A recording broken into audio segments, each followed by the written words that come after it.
All right, hey guys, today I'm gonna walk us through a quick version of what a Sembley demo looks like, just to hit on some of the high points of what we are able to do. So what we're looking at here is our dashboard that's just gonna give you a quick overview of what you have going on in the system. So insureds recently created, submissions recently made, activity logs, they're gonna break down who's doing what in the system, our inbound channel that correlates with our custom intakes where your leads will come in, and then our submissions tab, which will have the submissions broken down by status. I'm going to jump over to our submissions page. This is going to be your hub where you can really track and manage all of the submissions you've created with your Accord forms, your SUP apps in them. So on the left-hand side, we have the name. You can label these whatever you want. New quote, renewal, whatever it makes sense to call that. We have our insured, the company that we're working with. The access is going to be that person that we have shared questions with. That's your point of contact at your company. The status, this is customizable. You can have these say whatever you want. So you can move things from one stage to the next as you work on them. Our assignees will allow you to assign which team members are going to be working on which submissions. And then we have our progress bar. That's going to fill up as questions are being answered in that intake by you, the client, AI tools, integrations. Now, when you do share questions with your client, we're going to make sure you get notified in a couple of ways. One will be via email. You'll also get a pop-up here in our notification center. From there, I'm going to show you your insureds page. This is where you're going to have all of your prospects and clients stored. Now, there are a couple of different ways to get insureds into the system. One is importing them directly in from a CSV or a management system or a CRM or Canopy Connect even. So those integrations, you're going to be able to pull your clients and prospects directly into Sembley. Now, we do have different boards created here for your leads, your policy holders, your renewals, and you can break these out however you want with our filters. The way I break out my renewals is I have them populate into my renewal pipeline every time they are 3 months out from renewal, so I can start working on that when I need to, and then I can move them from one stage to the next as I am working on them. Same goes for my leads here. We're gonna have a pipeline where I can move them from new to quoted to closed. From there, I wanna jump into a client profile. This is what that profile is gonna look like. You're gonna get an overview of all of their information right here. Now I want to jump into what our submissions look like and how you can create a new submission. When I create a new submission, we'll just hit new submission here, and we can name that whatever you want, hit save, and that will open up. From there, I'm going to jump into a submission that we have created, and we're going to see what this looks like to start off. The first page we're going to see is now going to prompt you to add in the forms that you're going to need. On this one, I've already thrown in a whole bunch of Accord forms and then a Kinsale Contractors app. And what Sembley is going to do now is it will take all the questions from those forms, build them into one singular intake. Once that's filled out, it will populate the forms. I'm sure, as you know, from these forms here, there are a ton of repeat questions. But being that Sembley is built on our single source of truth, that's going to eliminate the need for you to ever have to do any duplicate entry. When you have a question that's asked on multiple forms in multiple locations, we need that answer once, and it will populate it across all of your forms at the same time. Down here in our available forms, we have all the Accords built in. We also have the carrier apps built directly into the system as well. And once you've added the forms directly into Sembley, we can hit go to intake, and it is going to start off with our document AI tool. So this tool is going to allow you to take any documents that you have relating to that client. You can drop them into this document AI, and the AI will then extract the data from those documents to auto-populate into your intake and onto your forms. So think full policies, deck pages, loss runs. We're going to eliminate the need for you to do any of that manual entry. On this one, I threw a few sample documents in. We hit the import button and started pulling data right into our intake from there. Now, jumping into our questions, this is how we're going to format the questions on our intake. We've tried to make this modern, user-friendly, and easy to work through. While you're in here, if you ever need to add or remove any forms, we can hit our Add Forms button, and we'll see this menu pull up again. From there, I can add new forms in or remove forms. And I know that sounds basic, but I like to highlight that because I'm sure that you agents have been in situations where you fill out your Accords, you get them out to the carrier, and they come back and give you a SUP app, and then you're starting from scratch. Well, with Sembley, you can go back into the intake where you've already completed your Accords, add that SUP app in, and when you do that, any of the information that overlaps from what was already filled out on your Accords to what's being asked on your SUP app will pull over and pre-fill that new app that you've added in. Now I'm going to jump back in and we'll take a look at a couple of the tools and customizations we have. One is our property intelligence. So if I'm hovering over an address, it will say view intelligence on the property. And when we click that, we are going to pull that property data right in for you to import into your intake. Now, a few of the customizations that we have here. One, we can add notes onto a question to give our clients some guidance on what they should fill in. We can also save default responses for questions as well. So those will auto-populate onto the applications that you work on moving forward.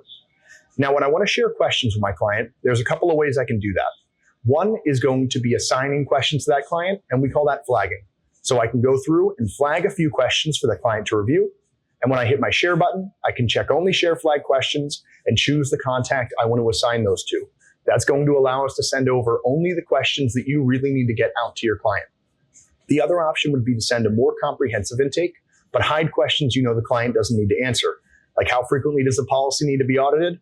Probably not going to ask our client that one, so we can hide that from our intake. And when we hide that once, it will hide it on any future intakes that you work on. Now, after you share your questions with your client, they'll be able to answer those and they'll populate back into your intake, and we can get this ready to go out to our carrier. So I can hit view forms here, and all the answers that were provided are going to populate right onto our forms. So we'll see my 125 is all filled in. As I'm going through and making reviews, let's say I notice there's a typo. Let's say this should say acmemarkets.com instead of .net. Well, I can change this right here on my 125. I can go back into the intake or change it on any form. So I'll jump over to my Kinsale app, and I'm going to change that from .net to .com. And now when I do that, it's going to update across all of our forms at the same time. So when I go back to the 125, we'll see that change is made, just saving you from having to go from one form to the next to make one little change. Now, when you're done, you can send that data back over into your management system. You can download your forms or send those out for signature. So I'm going to create a signature packet for the one that we're working on here. It's going to pull in all the documents we've just prepared. And at that point, I can drag new documents in, I can remove documents, or I can save documents as templates that I want to have signed over and over again. So for this one here, I'm going to sign 3 of our documents, choose the contact I want to assign those to, and then it's going to say auto mapping your forms. So when we built our eSign tool, we built some of our AI into this. The AI will actually go through, it's going to find where the name, the date, the signature should be placed, and it will place those for you. So if I scroll down on my 125 here, I'll see that my signatures are already placed for our producer and our applicant. And then when we're ready, we can send this out to the client through an email, or we can build in automated reminders or a shareable link. So you'll get an email letting you know that your client has signed with a copy of the PDFs. Your client will also get an email saying thank you for signing with a copy of those PDFs as well. And then back in our signature tab, we'll be able to see the progress of when something was sent, viewed, opened, signed, and completed. Now, when you're ready, you can actually share these directly with your carrier through our system. So I can choose send to carrier and choose the carrier that I want to send those out to. And then when I hit next, we'll have the option to draft an email with AI. So our AI will actually read through that submission. It's going to look for some of that information to create a little risk summary to send over to that carrier. So we'll see in a moment here, this one will pop up with some information on this company and the risk. We're going to see when the company was started, a little bit of information about their website, the coverages they're looking for, employee counts, their loss history, and then we can send this over from there. Now, the last thing I want to show you guys is our custom intakes. The custom intakes is going to allow you to build out whatever you want in terms of fact finders, quote sheets, web intakes. Now, we do have a library full of intakes already available, and these are going to be broad, like commercial lines or personal lines. They can also go in depth, like CGL, homeowners, commercial property. You can take one of these and build around it, or if you'd like, you can create something from scratch. Now, when you're building out an intake, there are a couple of ways that you can add questions into these. One of them is going to be a custom question where I'm able to hit create question, and we have a whole bunch of different question types for you to choose from. You can type out whatever you'd like. The other option is our question bank, and this is where this feature gets really fun in my opinion. The question bank is going to pull questions in from all the different apps within our system. So if I scroll down, we'll see we have over 1,500 pages of questions. I can key in though and say, maybe I want to build something based off the 125 and the 126, a quick GL quote. And now I can start pulling questions in from those applications. And when I gather data on my custom intake, that will auto-populate into my 125 and my 126 from there, eliminating the need for you to do any of that duplicate entry. Now, when we're sharing these out, there's a couple of ways that we can do that. We can hit our share button and we can send this through a shareable link. We can also embed this directly into the website. So we're going to provide the embed code for you. And from there, you can embed that as an iframe directly into your site to be your web intake. You can also customize the look of this as well. So I can embed my logo in here. I can choose different background colors or different layouts. And we also have the option to fill these out internally too. So if I want to use this as my internal quote sheet, I can come in here and hit the fill out option and start working on this as maybe I'm on the phone with a client.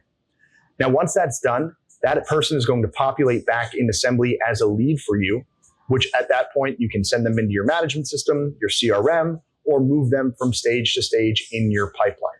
All right, guys, I know we covered a lot of ground here today. So if you are interested in taking a more in-depth look at Sembley, book a demo with us through Sembley.com, and I'm more than happy to personally walk you through the system. All right, we'll see you soon.